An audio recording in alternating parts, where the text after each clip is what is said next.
So এখন হচ্ছে আমাদের আয়রন এক্সট্রাকশন, দ্যাট ইজ আয়রনকে কিভাবে এক্সট্রাক্ট করব সেই প্রসেসটা আমরা একটু দেখতে চাই। আয়রন এক্সট্রাকশন প্রসেস খুবই ইম্পর্ট্যান্ট, এটা কিন্তু বোর্ডে বেশ কয়েকবার এসছে। সো তোমরা খুব কনসেন্ট্রেশন দিয়ে এক্সট্রাকশনটা দেখো। সো আয়রন এক্সট্রাকশনের জন্য আমাদের আয়রনের ওর্স লাগবে। সো ওর্স হচ্ছে সেই সব মিনারেলস যেখান থেকে আমরা ইকোনমিক্যালি কি করতে পারি, কোনো মেটালকে এক্সট্রাক্ট করতে পারি। সো ওরের ডেফিনেশনটা আমি একটু লিখে দিই। What are ওর্স? ওর্স হচ্ছে minerals from which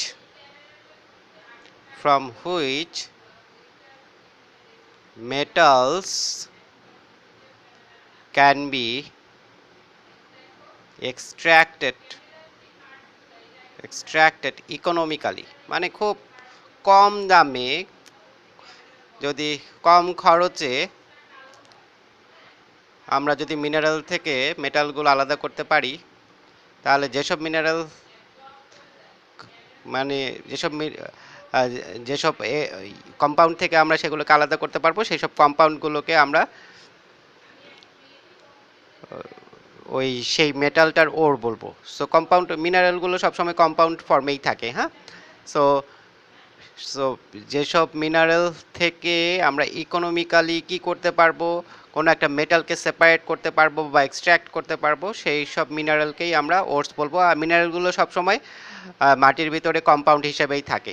ঠিক আছে, তো সেক্ষেত্রে আমরা আয়রন এক্সট্রাক্ট করতে চাচ্ছি, আয়রনের কিছু ওর আমরা একটু জেনে নিই। আয়রনের কি কি ওর আছে, ওরস অফ আয়রনের কি কি ওর আছে সেগুলো আমরা যদি একটু জেনে নিই। সো নাম্বার ওয়ান ওর যেটা আমরা সবচেয়ে বেশি পাই আয়রনের যেই ওরটা, সেটা হচ্ছে হেমাটাইট। সো হেমাটাইট এটা হচ্ছে আয়রনের একটা ওর যেটা আমরা সবচেয়ে বেশি ভালো চিনি, জানি এবং সবচেয়ে বেশি পাওয়াও যায় মাটির নিচে, এবং সেটা হচ্ছে ফেরিক অক্সাইড Fe2O3। হেমাটাইট হচ্ছে আসলে কি ফেরিক অক্সাইড। এরপরে যেই ওরটা পাওয়া যায় সেটা হচ্ছে লিমোনাইট। লিমোনাইটও ওই ফেরিক অক্সাইড, কিন্তু এর সাথে পানি মিক্সড থাকে। তাহলে এই লিমোনাইট হচ্ছে এই ফেরিক অক্সাইডটাই, কিন্তু এর সাথে ওয়াটার মিক্সড আপ হয়ে থাকে। তাহলে এটা হচ্ছে লিমোনাইটের formula Fe2O3, 3 molecules of water. তাহলে আয়নের ওর্সগুলো আমরা চিনছি কিভাবে? আয়নের ওরগুলো হচ্ছে হেমাটাইট, যেটাকে আমরা বলছি কি ফেরিক অক্সাইড, এর নাম হচ্ছে কি ফেরিক অক্সাইড। আর লিমোনাইট হচ্ছে ferric oxide with 3 molecule of water. আর একটা রেয়ার ওর আছে আয়রনের, সো সেটাকে আমরা বলি ম্যাগনেটাইট। এর ম্যাগনেটিক প্রপার্টিটা খুব বেশি। ঠিক আছে, সো এই ম্যাগনেটাইট বলি আমরা এটাকে, এই ওরটাকে, এবং এটা একটা রেয়ার ওর, এবং এটার নামটাও ডিফারেন্ট, ফর্মুলাটাও নিয়ম মানে না আর কি। ফর্মুলা ফরমেশনের জন্য যে রুল, সেই রুলটা ভায়োলেট করেও। সো Fe3O4 কখনো শুনেছো যে অক্সিজেনের ভ্যালেন্সি 3, আয়রনের ভ্যালেন্সি 4? সো এখানটায় আমরা এই ধরনের একটা স্ট্রাকচার পাই। সো এটা হচ্ছে রেয়ার কেস। তো এটার নাম হচ্ছে ফেরোসোফেরিক অক্সাইড। এটার নাম হচ্ছে ফেরোসোফেরিক অক্সাইড। তাহলে আমরা তিনটা ওরের কথা জানলাম আয়রনের। আর আমরা সাধারণত কোনো মেটালের ওর থেকেই সেই মেটালকে এক্সট্রাক্ট করি, তাহলে এই তিনটা ওর থেকে আমরা সেই মেটালকে এক্সট্রাক্ট করতে পারবো। আর আমরা এটাও জেনেছি মেটালকে এক্সট্রাক্ট করতে অনলি মেটালের অক্সাইড দরকার হয়। সো মানে কি মেটালের অক্সাইডকেই আমরা কি করব, কার্বন রিডাকশন মেথড দিয়ে সেটাকে কি করব, কার্বন রিডাকশন মেথড প্রসেসে সেটাকে নিয়ে যাব। সো ওখান থেকে ওখান থেকে কার্বনটা নিজে রিডিউসড হবে, অক্সিজেনকে টেনে নিবে মেটালিক অক্সাইড থেকে, আর মেটালটাকে সেপারেট করে দিবে। এই হচ্ছে আমাদের প্রসেস। সো এটা কিন্তু আমরা যদি ওই রিঅ্যাক্টিভিটি সিরিজ দেখি, তাহলে অ্যালুমিনিয়ামের অনেক পরে আয়রন আছে। তো সেক্ষেত্রে আয়রনকেও আমরা কার্বন রিডাকশন মেথড দিয়েই কি করব, সেপারেট করব। তো সবগুলোকে আমরা ফেরিক অক্সাইডে চেঞ্জ করতে চাই, কারণ এই ফেরোসোফেরিক অক্সাইড সেটাকে ফেরিক অক্সাইডে চেঞ্জ করা খুবই দরকার, কারণ আমরা ফেরিক অক্সাইড নিয়েই কাজ করব এখানটায়। তো সেক্ষেত্রে আমাদের যদি এই তিনটা ওরের মিক্সচার থাকে তখন আমাদের কি করতে হবে, একটা প্রসেস মেনটেন করতে হবে। সেই প্রসেসটার নাম হচ্ছে ক্যালসিনেশন।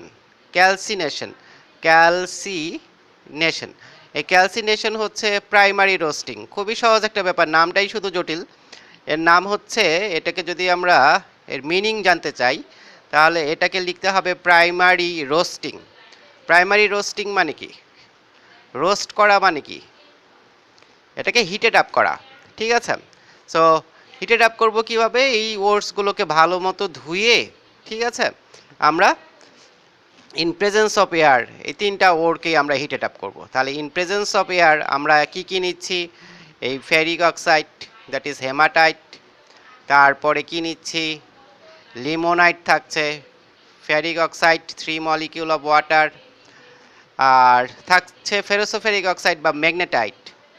এই তিনটা ওরই নিয়েছে, ধরো যে আমাদের মাটি থেকে উঠেছে এই তিনটা ওর, এই তিনটা ওরকেই আমরা কি হিটেড আপ করেছি ইন প্রেজেন্স অফ এয়ার। কি ক্যালসিনেশন হচ্ছে প্রাইমারি রোস্টিং, এটা অবশ্যই ইন প্রেজেন্স অফ এয়ার হতে হবে। In presence of air, in presence of air কোনো কিছুকে যদি হিটেড আপ করা হয় তাহলে সেটাকে ক্যালসিনেশন বলা যায়। সো ইন কেস অফ এই আয়রন এক্সট্রাকশন আমরা শুধু এই ক্যালসিনেশনটা ইউজ করেছি, অন্যান্য ক্ষেত্রে লাগে না। অন্যান্য ক্ষেত্রে এমনিতেই মানে কি রেয়ার কেসের এই অক্সাইডটা পাওয়া যায় না, বা এই অক্সাইডের সাথে ওয়াটার মিক্সড আছে, সেই ওয়াটারটাকে আমাদের কি করতে হবে, এখান থেকে ক্যান্সেল আউট করতে হবে বা এলিমিনেট করতে হবে। সো হিট দিলে কি হবে, ওয়াটারটা ভেপার হয়ে চলে যাবে, তাহলে এই লিমোনেটটাই কি হয়ে যাবে, হেমাটাইট হয়ে যাবে। আবার এটাকে যদি হিটেড আপ করি এটাও কি চেঞ্জ হয়ে এই ফেরিক অক্সাইড বা হেমাটাইট হয়ে যাবে। তো এই প্রাইমারি ক্যালসিনেশন যখনই করব তখনই আমার রেজাল্ট হবে অনলি ফেরিক অক্সাইড। সো এটাকে জাস্ট হিটেড আপ করলে এই পানিটা চলে গিয়ে এটা ফেরিক অক্সাইড, এটা ফেরিক অক্সাইড, আর এটা ফেরোসোফেরিক অক্সাইডটাও কি সে চেঞ্জ হয়ে যাবে ফেরিক অক্সাইড। তাহলে এই ফেরিক অক্সাইডটাই আমার দরকার, এই ফেরিক অক্সাইড নিয়েই আমি মুভ করব সামনের দিকে। তাহলে এখন একটু দেখে নাও, আয়রনের ওরগুলো ছিল hematite that is ferric oxide, limonite ছিল ferric oxide with 3 molecules of water, আর ম্যাগনেটাইট ছিল যেটাকে আমরা বলছি ফেরোসোফেরিক অক্সাইড। ঠিক আছে, এখন সবগুলোকে হেমাটাইট বা ফেরিক অক্সাইড বানানোর জন্য আমাদেরকে একটা প্রসেস মেনটেন করতে হয়েছে, যেই প্রসেসটাকে আমরা বলছি ক্যালসিনেশন প্রসেস। তাহলে ক্যালসিনেশন প্রসেসটা কি, ইন প্রেজেন্স অফ এয়ার এই যে ওটসগুলো আছে সেই ওটসগুলোকে আমরা হিটেড আপ করছি। হিটেড আপ করলে সবগুলো ওরই কিসে চেঞ্জ হয়ে যাচ্ছে, একটা ওরে চেঞ্জ হয়ে যাচ্ছে, that is ferric oxide or হেমাটাইটে চেঞ্জ হয়ে যাচ্ছে সবগুলো ওর। সো এই লিমোনাইট থেকে পানি সরে যাচ্ছে, হেমাটাইট হয়ে যাচ্ছে, আর ফেরোসোফেরিক হিটেড আপ হওয়ার পরে, ঠিক আছে, আর ফেরোসোফেরিক থাকছে না, এটাও ফেরিক অক্সাইডে চেঞ্জ হয়ে যায়। তাহলে এই ক্যালসিনেশন করার পরে আমরা ফেরিক অক্সাইড পাচ্ছি। এর পরের যে প্রসেসটা সেটা আমরা একটু দেখতে চাই। এর পরের প্রসেসে আমরা যখন যাচ্ছি তখন আমাদের কাছে অলরেডি ফেরিক অক্সাইড আমরা পেয়ে গেছি after calcination. So ferric oxide পেয়েছি, এর সাথে আমরা কোক মিক্সড করব, আর সাথে ক্যালসিয়াম কার্বনেট মিক্সড করব। ক্যালসিয়াম কার্বনেট দ্যাট ইজ, এটাকে আমরা মেইনলি লাইমস্টোন বলি। ঠিক আছে, সো লাইমস্টোনও বলতে পারো তোমরা, লাইমস্টোন, ক্যালসিয়াম কার্বনেট হচ্ছে লাইমস্টোন, আর কোক হচ্ছে মেইনলি হচ্ছে কার্বন। সো এই তিনটার মিক্সচার নিব আমরা। সো এই তিনটাকে মিক্সড আপ করব, এই মিক্সচার অফ দিস থ্রি, এটাকে মিক্সড করব। মিক্সড করে একটা বড় ফার্নেস যার নাম হচ্ছে ব্লাস্ট ফার্নেস, সেই ব্লাস্ট ফার্নেসের ভিতরে ঢুকাবো। সো এই রকম ব্লাস্ট ফার্নেস দেখতে কি রকম হয় আমি একটু একটু ড্র করে দেখাই তোমাদের। এই এরকম থাকে, এরকম থাকে, তারপরে এই রকম থাকে, এটা একটা চুলার মতো। ঠিক আছে, আর উপরে ডিফারেন্ট টাইপস অফ এইখানটায় ইকুইপমেন্ট থাকে। ঠিক আছে, সো এই হচ্ছে একটা ব্লাস্ট ফার্নেস যেখানটায় আমরা আয়রন এক্সট্রাক্ট করি, ব্লাস্ট ফার্নেস। কিন্তু এটা হচ্ছে সেই অনেক প্রিমিটিভ একটা ফার্নেস। তো এখন এটা ফার্নেস, এফইউআরএনএসি ফার্নেস। সো এখন আমরা কিন্তু এই ব্লাস্ট ফার্নেস ইউজ করি না। এই ব্লাস্ট ফার্নেসের বদলে আমাদের মডার্ন অনেক অনেক ভালো ফার্নেস আছে যেগুলোতে আমরা খুব সহজে আয়রনকে এক্সট্রাক্ট করতে পারি। তাহলে এই ব্লাস্ট ফার্নেসে আমরা এই ব্লাস্ট ফার্নেসের বটমে যে টেম্পারেচার, এই নিচের দিকে যে টেম্পারেচার সেটা প্রায় 1500 ডিগ্রি সেলসিয়াস মতো থাকে, আর উপরের টেম্পারেচারটা থাকে 400 ডিগ্রি সেলসিয়াস। তাহলে নিচে 1500, উপরে 400 ডিগ্রি সেলসিয়াস এই টেম্পারেচার আমরা পাবো। তো এই টেম্পারেচারে আমরা এই মিক্সচারগুলো, that is hematite or ferric oxide আর coke, that is carbon and লাইমস্টোনের যে মিক্সচারটা, এখানটায় আমরা দিয়ে দিব ভিতরে, ব্লাস্ট ফার্নেসের ঠিক ভিতরে।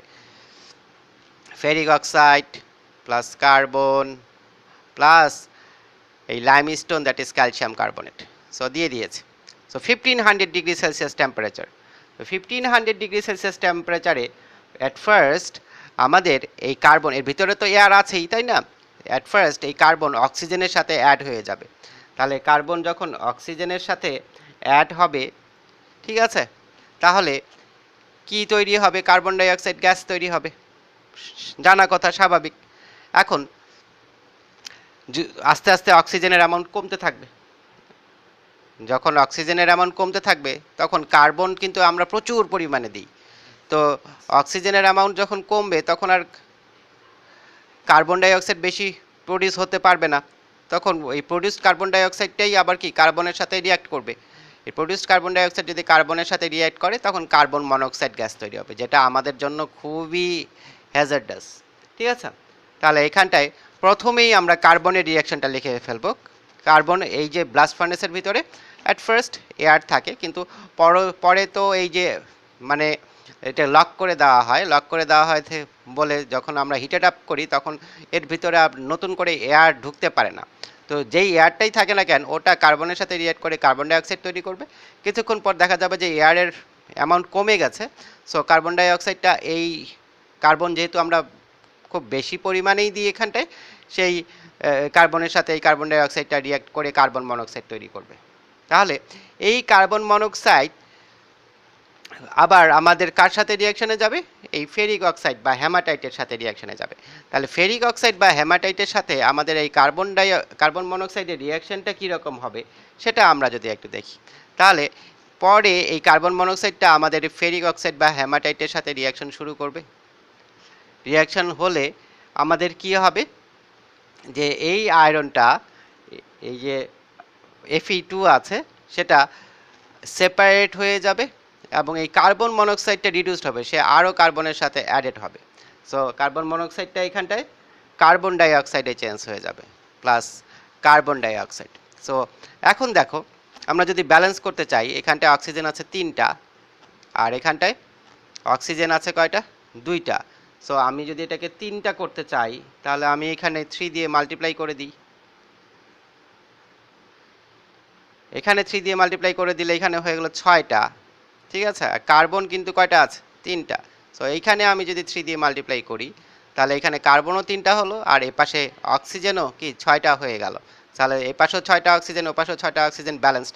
আর ব্যালেন্স যে করতেই হবে সেটা কিন্তু আমি কখনোই বলি না, ব্যালেন্স করাটা কোনো দরকার নেই। কিন্তু আমার দেখো এখানটায় যখনই এই কার্বন মনোক্সাইড হেমাটাইট আর ফেরিক অক্সাইডের সাথে রিয়েক্ট করলো তখনই আয়রন কি সেপারেটেড হয়ে গেল। সো এই আয়রনটা এখানটায় মেল্টেড কন্ডিশনে, আমার আয়রন মেল্টেড কন্ডিশনে থাকবে এখানটায়। কিন্তু এই আয়রনে অনেকগুলো ইমপিউরিটি থাকবে। যে আয়রনটা আমি পেলাম এখানটায় অনেক ইমপিউরিটি থাকবে। ইমপিউরিটির ভিতরে কি, আমরা কিন্তু এই ওর্সগুলোকে ধুয়েছি, ধোয়ার পরেও, ঠিক আছে, বা ম্যাগনেটিক বেল্টের উপর দিয়ে আমরা এগুলোকে পাসও করিয়েছি এগুলোকে ইউজ করার আগে। তো তারপরও এখানটায় যে ইমপিউরিটিটা থাকে সেটা হচ্ছে কি বালি। বালি মানে কি? Silicon dioxide. সো এখানটায় ইমপিউরিটি আছে, ইমপিউরিটি। সো এই ইমপিউরিটিটা কি? এই ইমপিউরিটিটা হচ্ছে বালি বা সিলিকন ডাইঅক্সাইড। এই সিলিকন ডাইঅক্সাইড এখানটায় থেকে যায়, প্রচুর পরিমাণ বালি থাকে এই ওরগুলোর ভিতরে, যেগুলো ধোয়ার পরেও থেকে যায়। তো এই সিলিকন ডাইঅক্সাইডটাকে দূর করার জন্য আমরা কিন্তু আগের থেকেই আমরা জানি যে ওখানে বালি থাকবে বা সিলিকন ডাইঅক্সাইড থাকবে, সেটাকে দূর করার জন্যই আমরা কি ক্যালসিয়াম কার্বনেট ইউজ করি বা লাইমস্টোন।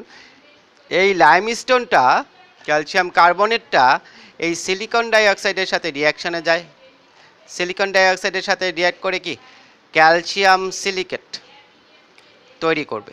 তো ক্যালসিয়াম সিলিকেট যে তৈরি হয় এটা ধরো যে এরকম স্ট্রাকচারের, হ্যাঁ, মানে বালি দিয়ে তৈরি যদি স্টোন হয় সেরকম স্ট্রাকচারটা নেয়, এবং সেগুলো খুব হালকা, বালি দিয়ে তৈরি তো খুব হালকা থাকে। সো এইখানটায় কিন্তু মেল্টেড আয়রন আছে, এই মেল্টেড আয়রনের উপরে এই ভাসতে থাকে। ধরো যে এই জায়গায় মেল্টেড আয়রন, এর উপরে এই এই যে ক্যালসিয়াম সিলিকেটগুলো, যেগুলো ক্যালসিয়াম আর এই সিলিকন ডাইঅক্সাইড, ঠিক আছে, এর দুইটার কম্বিনেশন দিয়ে তৈরি, সেগুলো এই মেল্টেড আয়রনের উপর ভাসতে থাকে। সো এই পাশে একটা ওপেনিং থাকে, আমরা এই বড় মানে কি কোনো রড দিয়ে সেটাকে টেনে বের করে ফেলে দিতে পারি। সো এই ইম্পিউরিটিটা দূর করার জন্যই, মানে এই সিলিকন ডাইঅক্সাইডটা দূর করার জন্যই এখানটায় ক্যালসিয়াম কার্বনেট বা লাইমস্টোন ইউজ করা হয়।